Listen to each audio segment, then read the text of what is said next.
Wakizungumza na EATV, baadhi ya wananchi wa mji wa Kibaya wameeleza changamoto za migogoro wa ardhi kati ya wakulima na ufugaji. Migogoro hapa ndani ya wilaya ya Kiteto haitatuliwi kwa wakati na wala viongozi hawaoni kwamba ni tatizo. Ndio maana wananchi wanakimbilia ngazi za juu, na sio kana kwamba hii kusema hivyo labda wananchi wataacha kwenda huko. Tutaenda, tutasema, na bado tunasema kwamba nimeshachungiwa.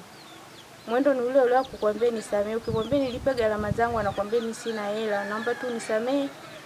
Ni watoto ndio wamekosea. Wakaenda wakachunga pale. Alafu natoa maelezo kwamba shamba langu limechungua ng'ombe namna hii. Alafu baadaye ule uongozi hawachukuli kimaanani. Cha hapa mkuu huyo mkoa akageukia madiwani hasa wale ambao kata zao zina migogoro ya ardhi iliyokithiri. Na unajua kwa kwenye kata yako wewe unayoiongoza ina changamoto migogoro ya ardhi. Niamini maneno yangu, hutoshi wewe. Hutoshi.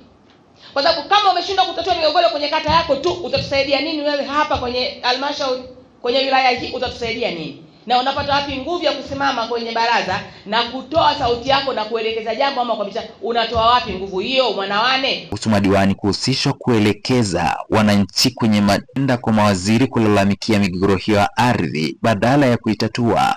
Mkuu huyo mkoa anasema, waheshimiwa madiwani, tumekuwa tukiongoza hapa misafara ya wananchi kuwapeleka Dodoma. Hivi mnatakia Dodoma kwenda kufanya nini? Yaani huwa ni nini hasa? Mnahangaishwa na nini? Kwa sababu anafika kuna maeneo kwa kweli katika hali ya kawaida ya kibinadamu, yaani mtu unakuazika mpaka unafika mwisho.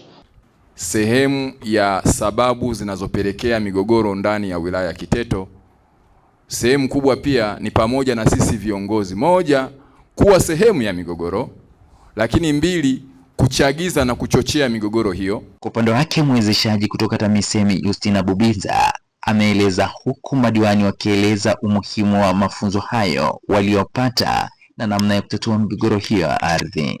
Ofisi ya Waziri Mkuu inawapongeza na kuweza kuwahimiza kwamba mafunzo haya yakaweze kuwasaidia katika kujua taratibu, sheria na miongozo za uendeshaji. Kila mwaka tunatenga fedha kwenye bajeti zetu kwa ajili ya upimaji wa vijiji vyetu. Naamini kwamba baada ya masomo hayo kukamilika, basi tutakwenda kufanya shughuli za usimamizi. Mimi ni Mohamed Chumvi, askari wa Mwambuli wa EATV.